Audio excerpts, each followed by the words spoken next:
그랬던 적이 있습니다.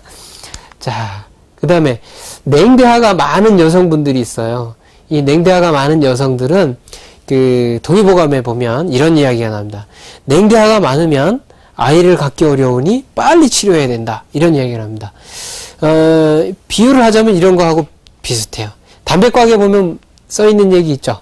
지나친 흡연은 폐암을 유발할 수 있습니다. 이 얘기하고 같은 얘기입니다.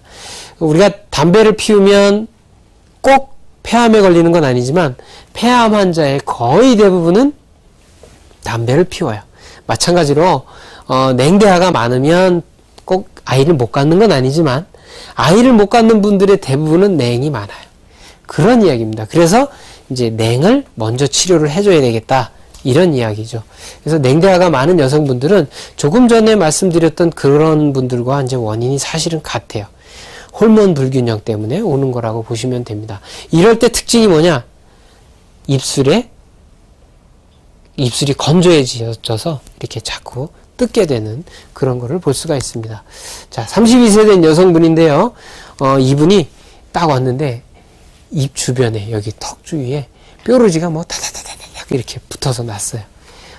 결혼한 지 2년 됐고요. 생리 주기는 일정한데 생리통이 아주 심하고요. 입술이 아주 건조하고 또 냉이 많아서 오셨습니다. 이럴 때는 이제 호르몬 균형을 잡아주기 위해서 이 옹경탕이라고 하는 처방을 써서 좋은 결과를 보게 됐습니다. 자, 그 다음에 이제 날씨 이야기인데요. 밭 했고 물 했고 이번에는 날씨 얘기입니다. 이 날씨가 막 변덕스러우면 어때요? 안 좋죠? 그죠? 뭐 해 떴다가 비가 왔다가 이러면 농사가 잘 안 되겠죠? 그래서 이것은 감정 기복이 있는 것과 같습니다. 그래서 감정과 날씨는 우리가 왜 얼굴 보면 그랬잖아요. 아, 해 떴네. 우중충하네. 그러는 것처럼 감정 기복이 있는 사람들은 이 감정 기복으로 인해서 자궁에 안 좋은 영향을 미치기 때문에 그렇습니다. 그런 여성분들은 어떻게 생겼느냐? 눈꼬리가 이렇게 쫙 올라간다든지 눈에 웃음이 많다든지 이런 거를 볼 수가 있습니다.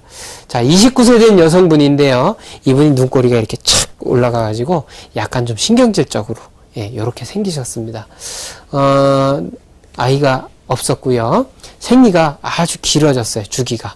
원래 한 28일 정도 해야 되는데 한 45일 정도 됐고요.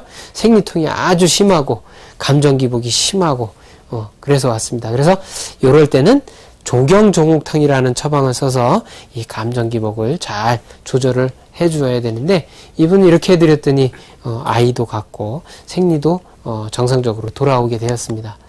자, 그 다음에 주변 환경도 좋아야죠.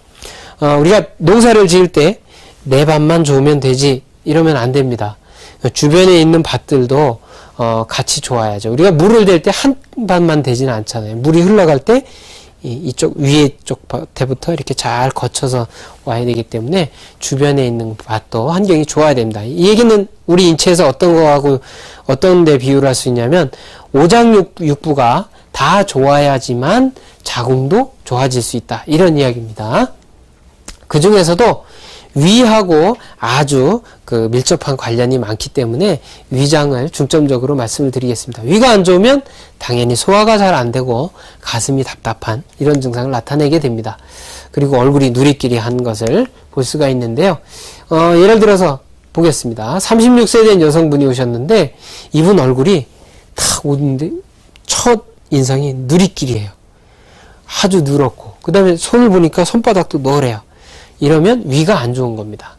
그래서 이분이 이제 결혼한 지 7년이 됐는데 소화도 잘 안 되고 항상 가슴이 답답해서 아주 불편했다고 하는데 이럴 때는 자궁약을 먼저 쓰는 게 아니라 위장약을 먼저 써서 치료를 합니다. 그래서 향사양위탕이라는 처방을 써가지고 위장 증상이 다 없어지니까 아이가 생기게 됐어요.